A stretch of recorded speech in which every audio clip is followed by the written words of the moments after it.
जय श्री कृष्णा। आप सभी का हमारे YouTube चैनल पर हार्दिक स्वागत है।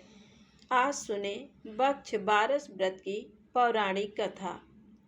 हिंदू पंचांग के अनुसार बक्ष बारस का व्रत भाद्रपद महीने के कृष्ण पक्ष की द्वादशी को किया जाता है। इस दिन महिलाएं अपनी संतान की लंबी आयु और खुशहाल जीवन के लिए व्रत रखती हैं। इसे गोवत्स द्वादशी के नाम से भी जाना जाता है।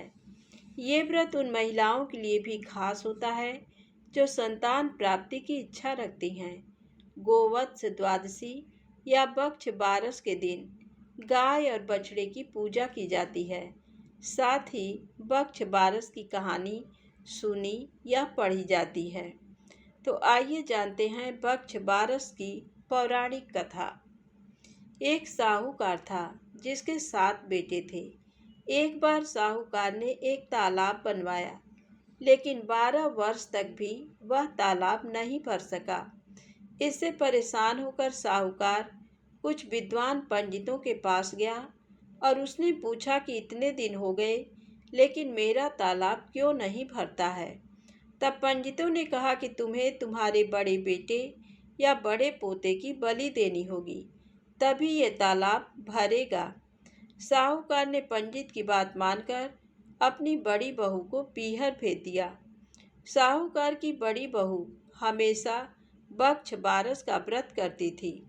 बड़ी बहू के पीहर जाने के बाद साहूकार ने अपने बड़े पोते की बलि चढ़ा दी। तब घनघोर मेघ बरसने लगे और तालाब भर गया। जब साहूकार अपने तालाब की पूजा करने जाने लगा तो अन्य लोग भी उसके साथ उसकी तालाब की पूजा करने जाने लगे। जाते समय साहूकार ने अपनी दासी से कहा कि गेउला धनुला को बना लेना। साहूकार की गाय के बच्चे का नाम भी गेउला धानुला था। उस दासी ने गाय के बच्चे को ही गोउला धानुला समझकर पका दिया। साहूकार व साहूकारनी गाजे बाजे के साथ तालाब को पूजने लगे। साहूकार के पूजन कर लेने के बाद वहां आए लोग भी तालाब का पूजन करने लगे।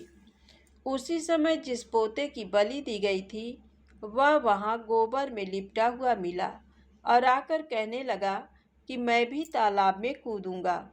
उस बच्चे को देखकर साहूकार ने कहा कि मैंने तो इसकी बलि दे दी थी, जिससे ही यह तालाब भरा था, लेकिन गाय माता ने हमारी लाज रख ली और हमें हमारा पोता वापस लौटा दिया। अपने बेटे को वापस देकर बहू भी बहुत खुश हुई। तब साहूकार दौड़ा दौड़ा घर वापस आया और दासी से कहने लगा कि गाय का बच्चा कहाँ है। तब दासी बोली कि आपने गेउला धनुला को पकाने के लिए कहा था, तो मैंने उसे पका लिया। ये सुनते ही साहूकार क्रोधित हो उठा और अपनी दासी से कहने लगा, अरे पापिनी, तूने ये क्या अनर्थ कर दिया। अभी हम एक पाप उतार कर आए हैं, उससे पहले ही तूने दूसरा पाप हमारे लगा दिया। साहूकार अपना सिर पकड़ करके बैठ गया। साहूकार और साहूकारनी सोचने लगे कि अब गाय आएगी तो उसको क्या जवाब देंगे। साहूकार ने एक हांडी में गाय के बच्चे को डालकर खड्डे में दबा दिया। जब शाम को जंगल से गाय वापस घर आई तो अपने बच्चे को न पाकर चिल्लाने लगी और खड्डे में दबी हुई हंडिया को खोदने लगी। जब गाय ने हांडी को खोदकर निकाल लिया तो उसमें बछड़ा निकल आया। जब साहूकार को पता चला तो वह भी बछड़े को देखने के लिए गया, तो उसने देखा कि बछड़ा तो अपनी माँ यानी गाय का दूध पीने में व्यस्त था। तब साहूकार ने पूरे गांव में ढिंढोरा पिटवाया कि सभी स्त्रियों को बक्ष बारस का व्रत करना चाहिए। हे बक्ष बारस माता, जैसे साहूकार की बहू को दिया वैसे हम सबको देना। तो प्रेम से बोले बक्ष बारस माता की जय हो। अब आइए सुने बक्ष बारस व्रत की दूसरी पौराणिक कथा। बक्ष बारस की पौराणिक कथा के अनुसार प्राचीन समय में भारत में सुवर्णपुर नामक एक नगर था। वहाँ देवदानी नाम का राजा राज्य करता था। उसके पास एक गाय और एक भैंस थी। उनकी दो रानियां थीं। एक का नाम सीता और दूसरी का नाम गीता था। सीता को भैंस से बड़ा ही लगाव था। वह उससे बहुत नम्र व्यवहार करती थी और उसे अपनी सखी के समान प्यार करती थी। राजा की दूसरी रानी गीता गाय से सखी सहेली के समान और बछड़े से पुत्र समान प्यार और व्यवहार करती थी। ये देखकर भैंस ने एक दिन रानी सीता से कहा, गाय बछड़ा होने पर गीता रानी मुझसे ईर्ष्या करती हैं। इस पर सीता ने कहा, यदि ऐसी बात है तब मैं सब ठीक कर लूँगी। सीता ने उसी दिन गाय के बछड़े को काटकर गेहूं की राशि में दबा दिया।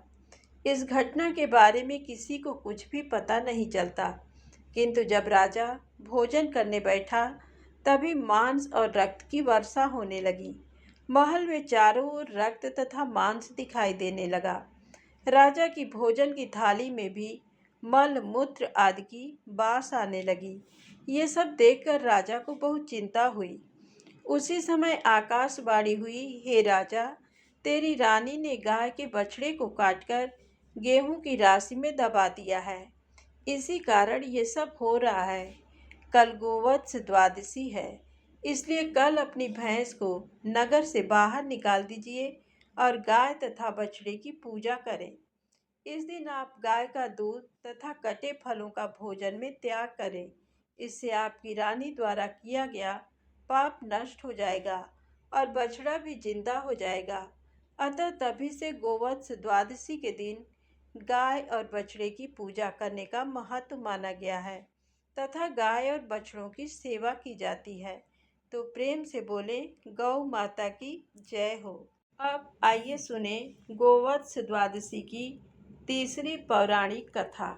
मान्यता है कि इस दिन पूजा पाठ करने से भगवान कृष्ण संतान की हर संकट से रक्षा करते हैं। वहीं योग्य संतान की प्राप्ति की मंगल कामना के लिए भी इस दिन व्रत पूजन किया जाता है।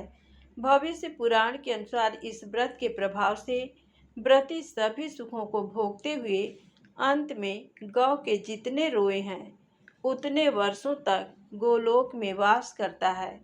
वक्ष बारस शुरू होने के पीछे पौराणिक मान्यता ये है कि भगवान श्री कृष्ण के जन्म के बाद यशोदा ने इसी दिन गौ माता का दर्शन और पूजन किया था। इस दिन सुबह स्नान आदि करने के बाद व्रत पूजा का संकल्प लें। इसके बाद गाय को उसके बछड़े सहित स्नान करवाएं। गाय और बछड़ों को नहलाने के बाद उन दोनों को नया वस्त्र ओढ़ाएं, फूलों की माला पहनाएं, गाय और बछड़े के माथे पर चंदन का तिलक लगाएं, मन ही मन कामधेनु का स्मरण करते रहें। बर्तन में चावल, तिल, जल, सुगंध मिलाकर मंत्रों के सहित गाय के पैर धोएं। इसके बाद गाय के पैरों में लगी मिट्टी से अपने माथे पर तिलक लगाएं। इसके बाद गौ माता की आरती करें और वक्ष बारस की कथा सुने। गाय की पूजा कर गाय को स्पर्श करते हुए क्षमा याचना कर परिक्रमा की जाती है। यदि घर के आसपास गाय व बछड़े नहीं मिले तो शुद्ध गीली मिट्टी के गाय बछड़े बनाकर उनकी पूजा करने का भी विधान है। ऐसी भी प्रथा है कि इस दिन महिलाएं चाकू से कटा हुआ न तो बनाती हैं न खाती हैं। इस दिन गाय के दूध से बने उत्पाद जैसे दही, मक्खन आदि ना खाएं। जब पहली बार भगवान श्री कृष्ण जंगल में गाय बछड़ों को चलाने गए थे, उस दिन माता यशोदा ने भारी मन से श्री कृष्ण का श्रृंगार कर उन्हें गोचारण के लिए तैयार किया था। पूजा पाठ के बाद गोपाल ने बछड़े को खोल दिया। उनके साथ ही माता यशोदा ने उनके बड़े भाई को भी भेजा और साथ में सख्त निर्देश दिया कि बछड़ों को चराने के लिए बहुत अधिक दूर तक जाने की कोई ज़रूरत नहीं है। आसपास ही गायों और बछड़ों को चराते रहना। इतना ही नहीं, माँ ने ये भी कहा कि कृष्ण को अकेले बिल्कुल भी न छोड़ना, क्योंकि वो अभी बहुत छोटा है। बलराम ने भी श्री कृष्ण का पूरा ध्यान रखा और माँ के निर्देशों का पालन करते हुए शाम को गायों और बछड़ों के साथ वह लौट आए। मान्यता है कि तब से गोपालक गोवत्स चारण की इस तिथि को गोवत्स द्वादशी के पर्व के रूप में मनाते हैं। तो प्रेम से बोलें राधे राधे, जय श्री कृष्णा। यदि आपको कथा अच्छी लगी हो तो प्लीज़ लाइक अवश्य करें, चैनल को सब्सक्राइब करें। जय माता दी, जय भोलेनाथ।